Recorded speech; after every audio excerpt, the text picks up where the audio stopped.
Seiring perkembangan zaman, cara masyarakat menyimpan aset terus berubah. Dari yang awalnya berbentuk fisik, kini mulai beralih ke bentuk digital yang lebih praktis. Di tengah perubahan itu, emas tetap menjadi pilihan investasi yang dianggap stabil. Sejak dulu, emas dilambangkan sebagai simbol kemewahan, pernah juga menjadi mata uang hingga tabungan di berbagai negara dunia. Kini, emas tidak hanya berkilau dalam bentuk perhiasan, tapi juga dipandangi melalui layar gawai untuk investasi masa depan. Memiliki emas kini tidak hanya dalam bentuk fisik, seperti perhiasan atau emas batangan. Cukup bermodalkan telepon seluler, masyarakat sudah bisa memiliki tabungan emas yang dapat dipantau layaknya mobile banking. Halo, perkenalkan nama aku Muhammad Iqbal. Sebelumnya untuk investasi itu belum pernah melakukan, jadi nabung emas ini bisa dibilang pertama kali lah investasi pertama saya. Nah, untuk investasi emas ini yang membuat saya tertarik adalah salah satunya prospek ke depan ya, lebih aman untuk dijadikan investasi, jadi lebih praktis, itu salah satu alasannya. Menabung emas menjadi fenomena menarik dalam peta investasi nasional sepanjang tahun 2025. Kelompok usia Gen Z menjadi motor utama pertumbuhan investasi emas digital di Indonesia. Dari data Pegadaian, nasabah Gen Z tumbuh 116% secara year on year melampaui kelompok usia lainnya. Milenial tumbuh 49%, Gen X 34%, dan Baby Boomers 32%. Hingga akhir 2025, total pengguna tabungan emas Pegadaian mencapai 4,85 juta nasabah.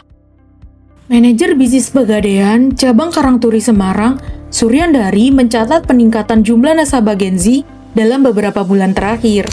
Gen Z itu memang yang mendominasi ya Mas untuk saat ini, karena mereka juga sudah melek untuk ini ya, istilahnya melek digital, karena mereka yang melek digital, jadi mereka cenderung yang lebih banyak mereka menyisihkan uang mereka dari orang tua itu biasanya sebagian disisihkan di tabungan emas karena memang mudah dan murah juga ya. Jadi mulai dari 0,01 mereka sudah bisa menabung seperti itu. Jadi memang kebanyakan didominasi oleh anak muda.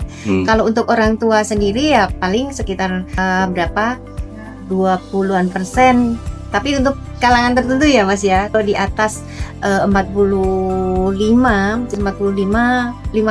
tahun itu ya kurang lebih 20%-an ya. Untuk lain itu di bawahnya anak muda dan juga orang-orang yang istilahnya dari usia 30 sampai 45 itu juga banyak. Pertumbuhan ini dipengaruhi kemudahan akses digital serta karakter Gen Z yang lebih melek teknologi.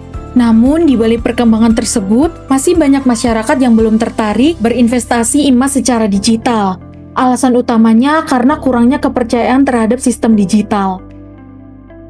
Salah satu warga Palembang, Anggun Rizkilah, mengaku masih khawatir membeli emas secara digital melalui aplikasi maupun platform. Ya, tentu saja kami, terutama saya, mengetahui resiko dari investasi emas digital. Oleh sebab itu, saya lebih prefer untuk menabung menggunakan uang logam mulia fisik.